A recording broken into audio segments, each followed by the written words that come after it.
Welcome back, everyone. Ready to dive into some more awesome vocabulary? Always ready. Let's go. All right. So today we're going deep on 30 words that you might not know. That's right. 30 words handpicked from the Oxford 5000. Exactly. We're talking about words that are super common in, like everyday English. Yeah. For you intermediate learners out there, these are the words you need to know. Yeah, if you really want to level up your English game, this is it. So let's jump right in. All right. First up is confusion. And we've all been there, right? Absolutely. Confusion is that feeling when you're like, wait, what? You're uncertain, you're puzzled, you don't get it. Oh, yeah. Remember that time we tried to put together that bookshelf from that Swedish furniture store? Oh, total confusion. The instructions made no sense. I know. Or, think about if you're in a new city and you can't understand the street signs. Ugh. So confusing. And sometimes even simple things can cause confusion. Like when someone says they're going to table something in a meeting. Oh, yeah. Does that mean they want to talk about it now or later? So confusing. Exactly. Okay, let's move on to something a little more positive. What about congratulate? Oh, I love this one. To congratulate someone is to basically say, hey, great job. You're expressing happiness for their success, like celebrating their achievement. Totally. Like when your friend gets a promotion at work, you congratulate them. Right. Or if they graduate from school, you'd say, congratulations. Or even if they finally learn how to ride a bike. It's all about sharing in their joy. Okay. Next up, we have congregation. Congregation. Now, this one often makes me think about a group of people at a church. Yes, you're right. It's often used to describe a group of people gathering for a religious service. But it doesn't have to be just for religious stuff, right? You could have a congregation of artists at an exhibition. Exactly. Or a congregation of bird watchers at, a nature preserve. Okay, I got it. It's about a group of people coming together for a shared purpose. All right, now let's shift gears a bit to something a little more political. How about congressional? Congressional. I think I mostly hear this word on the news when they talk about congressional hearings or something. Yeah, you're right. Congressional basically means anything related to a Congress, especially the U.S. Congress. So congressional debates would be discussions happening in the U.S. Congress. Exactly. And congressional elections would be how we choose who gets to be in Congress. Makes sense. Okay, what's next? How about conquer? Conquer. Oh, that's a powerful word. It makes me think of, overcoming a challenge or achieving victory. Yes. It can describe a military victory, conquering a city. Mm-hmm. But it can also be used in a more personal way. Oh, you mean conquering your fear of heights? Exactly. Or conquering a bad habit. Or even conquering that super hard level in that video game you've been playing. Yes, exactly. Yeah. It's all about overcoming something difficult. All right, let's move on to conscience. Now, that's a tricky one. Yeah, conscience can be a little hard to explain. It's that inner voice, that feeling you get that tells you what's right and what's wrong. Oh, I get it. So it's if you see someone drop their wallet, your conscience would tell you to give it back to them. Exactly. It's your moral compass guiding you to make the right decisions. Makes sense. And, sometimes it's tempting to do the easy thing, but your conscience keeps you on the right track. That's a great way to put it. Your conscience is always there to help you do the right thing. Okay, on to consciousness now. Consciousness. This is all about being awake and aware of your surroundings and of yourself. So when you wake up in the morning and you realize, hey, I'm alive, that's consciousness. Exactly. It's about having thoughts, feelings, and experiences. So without consciousness, we wouldn't be able to appreciate, the beauty of a sunset or the taste of our favorite food. That's right. It's what makes us human.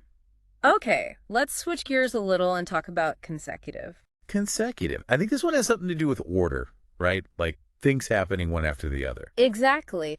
Consecutive means things that follow in order without interruption. Oh, okay. So winning 3 consecutive games in a row would mean winning 3 games with no losses in between? Exactly. Or attending 4 consecutive days of a conference. Got it. No breaks, No interruptions. All right, next up is consensus. Consensus. I feel like this word comes up a lot in meetings at work. Like when everyone agrees on something. Yeah, you're right. Consensus means reaching a general agreement. So if the team is trying to decide on a project, they would discuss it until they reach a consensus on how to move forward. Exactly. It's about everyone coming together and agreeing on a shared decision. And sometimes getting to a consensus can be, well, a little challenging, but it's always worth it in the end. Absolutely. Okay, what about consent? Consent. This is a really important word. It basically means giving permission or agreeing to something. So, like, if a doctor wants to do a procedure, they need to get your consent first. Exactly. Or if you sign up for a newsletter online, you're consenting to receive emails from them. It's all about having the power to say yes or no. Now let's talk about consequently. Consequently. Yeah. This one makes me think of those cause and effect diagrams we used to draw in science class. Yeah, you're on the right track. Consequently basically means as a result of something. Oh, okay, so like, I forgot my umbrella, consequently I got soaked in the rain. Exactly. Cause and effect. Or, the traffic was really bad. Consequently, I was late for the meeting. So it's a way of connecting an action to its outcome. I like it. And speaking of actions and outcomes, let's talk about conservation. Oh, conservation. This one's all about protecting our planet. Right, that's right. Conservation is about using our resources wisely and protecting the environment. So things like recycling and using less energy are examples of conservation efforts. Exactly. And protecting endangered species and their habitats. It's about making sure our planet stays healthy for future generations. And to do that, we need to conserve, which means to protect something from harm or overuse. So turning off the lights when you leave a room would be a way to conserve energy. Absolutely. Or choosing to walk or bike instead of driving to conserve fuel. It's all about making conscious choices to protect our resources. Okay, moving on to considerable. Considerable. I think this word means something that's significant or like large in amount. You got it. Considerable is something that's noteworthy, something that stands out. Okay, so like the team put in a considerable amount of effort to win the championship. Yes.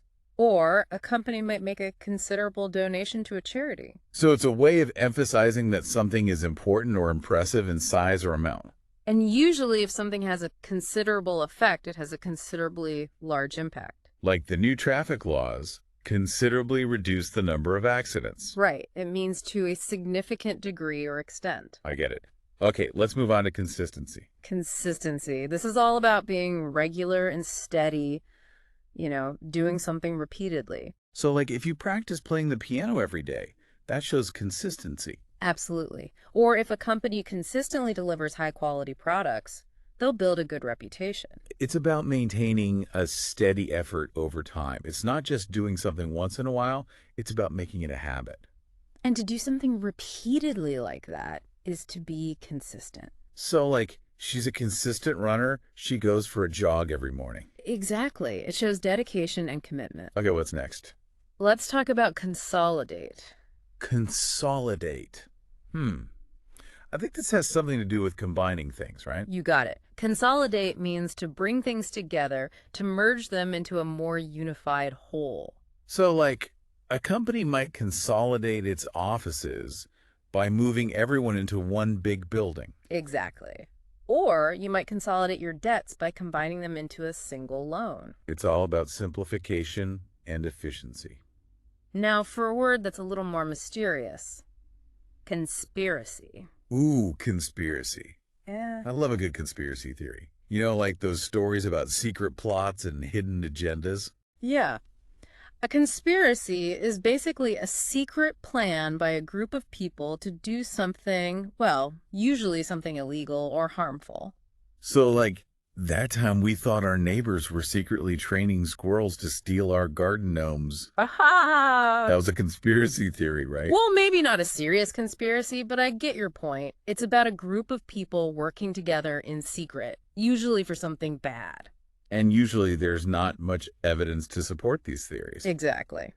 Now, shifting gears a little, let's talk about constituency. Constituency. This one makes me think of politics. Like the group of people a politician represents. Yeah, you're right. A constituency is a group of voters in a particular area who elect a representative to speak for them. So a politician would need to listen to the concerns of their constituency to make sure they're representing them well. Exactly. It's all about understanding the needs of the people you represent. Okay, now for constitute. Constitute. This one means to be the parts or elements that make up something. Oh, okay. So like words constitute a sentence. Yes. Or ingredients constitute a recipe. Or, like different departments constitute a company. Got it. Speaking of important things, let's talk about constitution. Constitution. I know this one.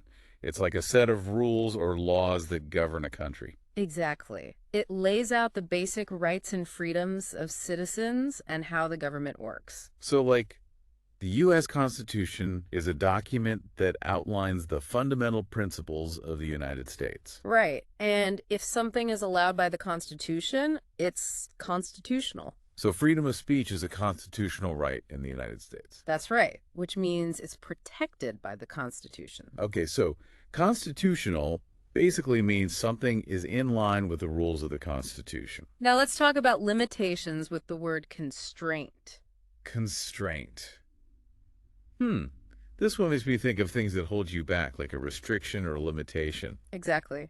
So, like, a tight deadline could be a constraint on a project. Or, a small budget could be a constraint when you're planning a vacation. Right. It's something that limits your options. And sometimes when we face constraints, it's helpful to get advice from someone, to consult with them, right? Consult, yes. That means to seek information or advice from someone, usually an expert. So, like, if you're not sure how to file your taxes, you might consult with an accountant. Exactly. Or if you're having car troubles, you might consult with a mechanic. It's all about getting expert help. And someone who gives that expert advice as their job is called a consultant. That's right. Consultants are often brought in by businesses to help them with specific problems or to improve their operations. Like you could have a marketing consultant or a financial consultant. They're the pros. And when you have a meeting to discuss something or seek advice, that's called a consultation. So if you go see a doctor, you have a consultation with them. Exactly. And a lawyer would have a consultation with their client. It's a dedicated time to sit down and get expert advice. Okay, what's next? Let's talk about consumption. Consumption. This one makes me think of, like eating and drinking. Yeah, it can be about food and drink, but in general, consumption refers to the act of using up resources or goods. Oh, okay. So we talk about energy consumption and its impact on the environment. Exactly. Or water consumption during a drought. So it's about how much we use of something. Yeah. And finally, let's end with a word that encourages deep thinking.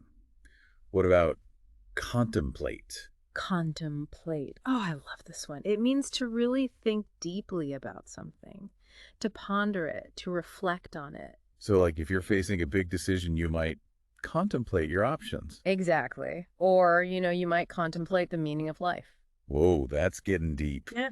But I get it. It's about taking the time to really think things through. Well, there you have it. 30 awesome words from the Oxford 5000 that'll definitely help boost your vocabulary. I feel smarter already. Oh. And hey, remember, the key to learning new words is to actually use them, in your everyday life. Exactly. So try using some of these words in conversations or when you're writing. Don't be shy. And if you want to impress your friends, drop a consequently or a constituency into your next conversation. They'll be so impressed. All right, that's it for today's deep dive. Until next time. Keep learning.